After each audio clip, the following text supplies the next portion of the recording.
Good morning, guys. Happy Thanksgiving. It's Will Pemble. Today I'm going to show you how to make my mom's cornbread stuffing. It's just a very basic, simple, wonderful, you'll never go back recipe for stuffing.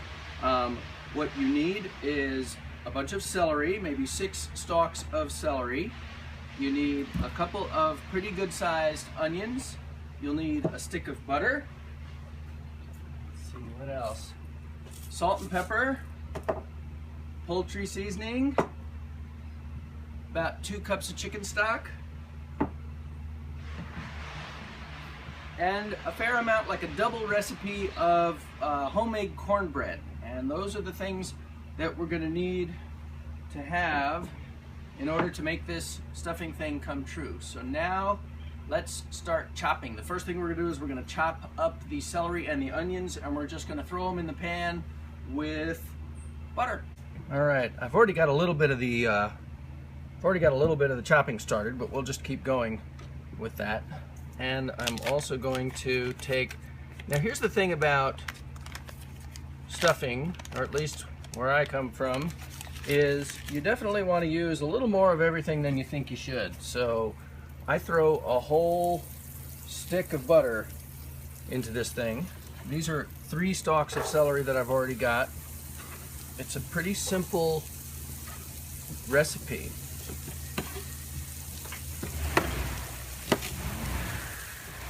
Now, a good safety tip when you chop is you want to keep your knuckles out front and your fingers and your fingernails out of the way, so that when you chop, when you're chopping, the side of the knife rolls against the knuckles, but never against the fingers, right? So keep your fingers out of the way, and then keep your hand real strong on the grip of the knife, right? So holding cooking instruments in the kitchen is a lot like shop tools, gentle but firm, right? So now,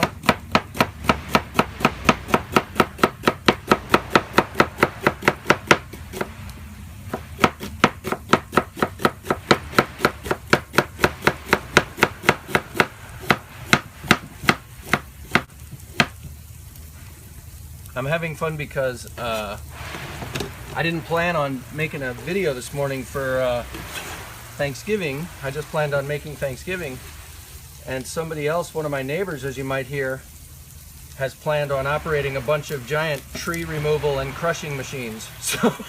So we've got a very industrial Thanksgiving going on. So what I've done here is I've cut the ends off the onions, and then I peel off just the outside, right? And I first started doing this video, I ended up doing this video because I put a little table outside because I don't like to stink up the house with onions. So I just put a little kitchen outside. The way I'm going to chop this is, you see the curve of the knife here? I'm going to slice my onion so that it almost goes through the end, but it's still held together, all right? And then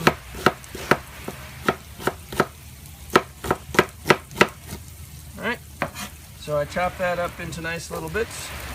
In the pan it goes with everything else.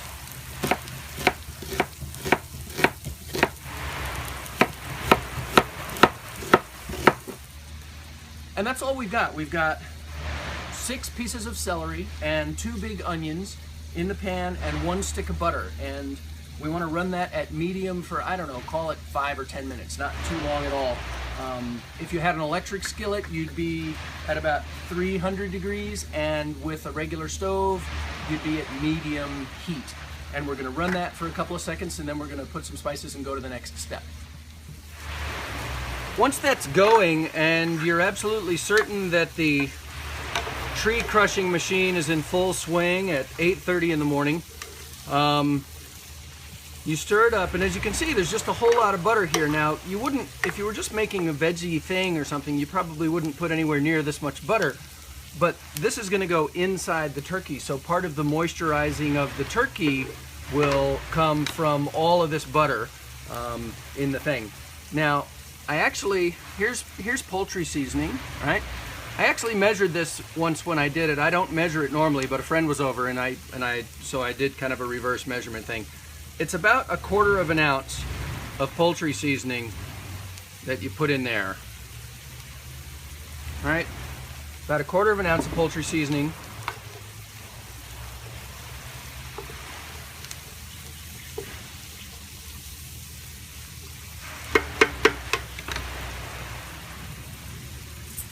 Fresh ground black pepper. It makes a tremendous difference. I'm gonna say maybe anywhere between a teaspoon and a tablespoon of fresh ground black pepper should go in here. The way I tell with fresh ground black pepper is I just grind it into my hand, so that I can see how much I've made. All right, man, I gotta refill my pepper thing, huh? All right, so that I know what my hand is shaped like, and I know that that's almost exactly a teaspoon of pepper, right? And so if you wanted it to be not super spicy but have a little bit of bite, you'd put a teaspoon. If you want more, you'd put more. Salt, really just to taste, right? I put a teaspoon of salt or a little bit less, right, in there.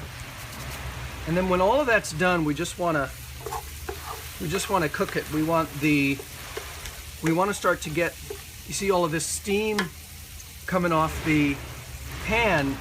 That's a really good thing. We want the steam to come off the pan because we want the moisture to come out of the veggies. We want the moisture to come out of the celery and the onions.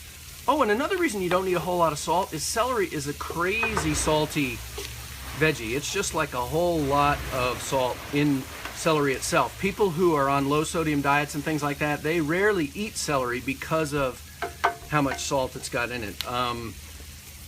But that being said, the salt content in celery is one of the reasons that it really is a really delicious, crunchy kind of a snack. If you're trying to be good to yourself, the next time you want some potato chips, just munch on some celery.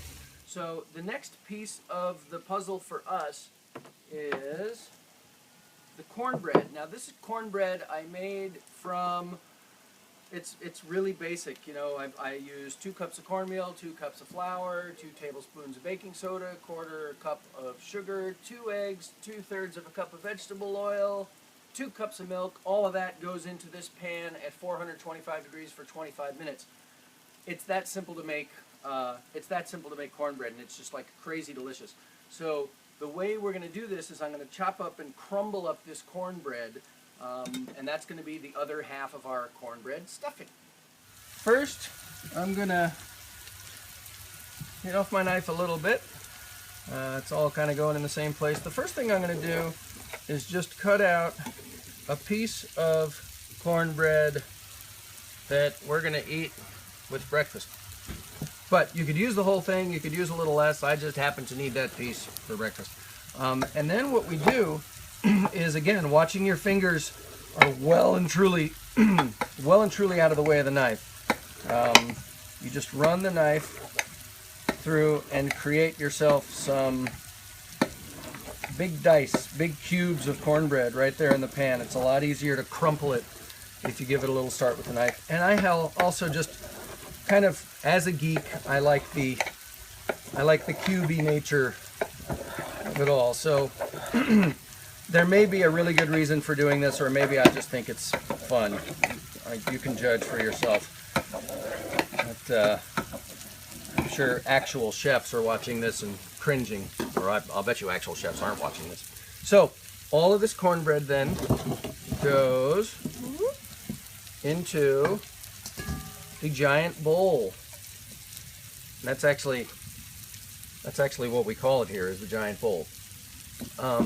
With clean hands, just crumple the cornbread so you have some little pieces and some big pieces. Don't squash the heck out of it. Just give it a little bit of a crumple, right? And so we still have some really big pieces. We have some really fine pieces. There's a really nice, happy texture going on there.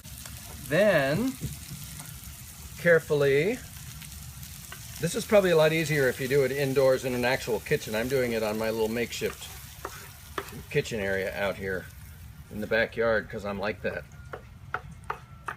So then all of that onion and celery stuff we just made goes into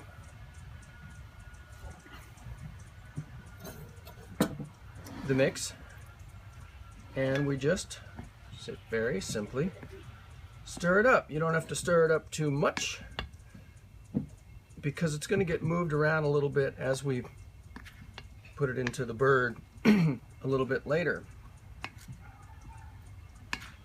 All right. The purpose of the chicken stock is to add moisture, so in case the cornbread is a little bit dry or your veggies are a little bit dry, those things are going to be variable, but chicken stock is pretty much always just like water. So what we do is we take a little bit of chicken stock and we add it to the stuffing to make it the kind of moisture that we would want it to be.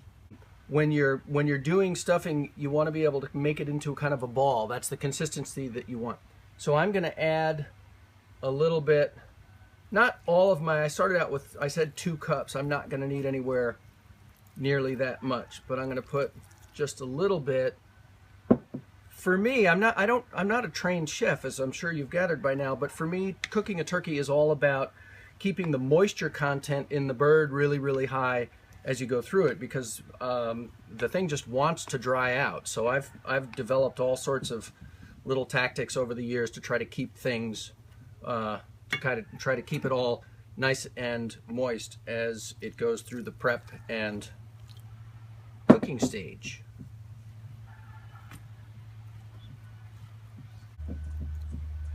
And that's kind of the whole thing. That's cornbread stuffing. It's always important when you you're cooking to taste the things that you're cooking, and on Thanksgiving, it's always important to share the things that you're cooking with the people around you. So we'll take a couple here. I'm going to hand one over to my trusty but shy crew member, and then we'll get a verdict here. Sounds good? Mm-hmm. We happy? Mm-hmm. The cornbread is yummy and sweet and delicious, and the celery is salty, and the onions are crunchy. Onions are also kind of sweet if you think about it. And then the butter, well, that's butter. Okay, so that's how to make cornbread stuffing. It is easy, it is fast, it is wonderful. I tell people as soon as you use this stuffing for Thanksgiving, you'll never go back, and so far I haven't been proven wrong. What is your Thanksgiving stuffing recipe? What do you love? Please, let's talk about that. Give me comments about that. I am not going to promise, but I'll try to see if I can do some other Thanksgiving recipes today, but at least we have our Thanksgiving cornbread stuffing. Happy Thanksgiving. Thank you for helping me bring physics, family, and fun to kids everywhere, and please like, subscribe, and share, and happy Thanksgiving.